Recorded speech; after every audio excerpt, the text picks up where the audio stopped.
शहनाज से भी ज्यादा करीब है। आज मुझे जिस मौजू पर लफ्ज़ शेयर करने का मौका मिला है वो है 14 अगस्त 1947। ये सूरज जिस सितारों का जहां कोई नहीं देगा, ज़मीन खोए तो तुमको अमान कोई नहीं देगा। वतन ये मिट गया तो तुम भी मिट जाओगे नादानो। इसी को जिंदगी समझो, इसी को जिंदगी मानो।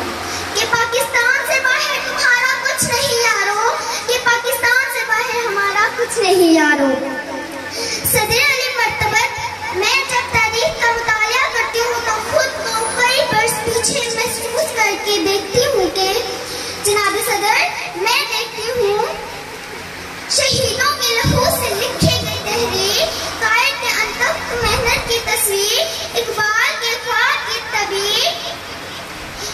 मेरा पाकिस्तान लहू लहान जब सबको जब के शिकंजों को तोड़कर दुनिया के नक्शे पर रोशनी भरकर उभरता है तो लोग चलकर कहते हैं कि चंद माहों साल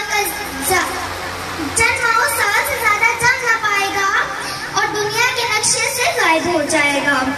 मगर आज तारीख ये मंजर देखती है कि हम अल्लाह के फजलो करम से ना सिर्फ कायमो दायम है बल्कि हमने अपनी जद्दोजहद से साबित कर दिया कि जब अपना काफिला अज़्मो यकीन से निकलेगा, जहां से चाहेंगे रास्ता वहीं से निकलेगा। हम हर महाज पर साबित कदम रहे और तरक्की के मनाजिल तय करते आगे और आगे बढ़ते चले गए।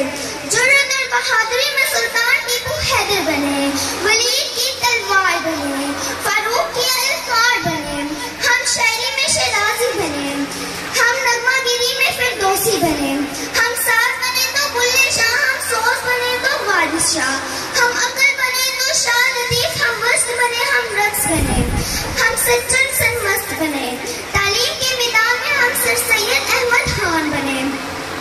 और जब बात मुल्क की हिफाजत की आई तो हम मेजर अजीज भट्टी और मेजर तफील बने, हम इंसानियत की खिदमत के लिए अब्दुल सत्तार ईदी बने, हम कायद के सिपा सलार बने और दुश्मन के लिए ललकार बने।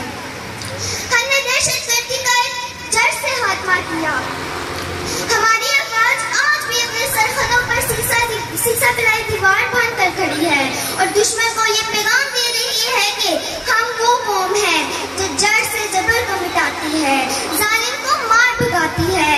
हम मौत को आंख दिखाते हैं, हम तेज से कब घबराते हैं। इकबाल ने भी फरमाया है, हम तोप से भी लड़ जाते हैं।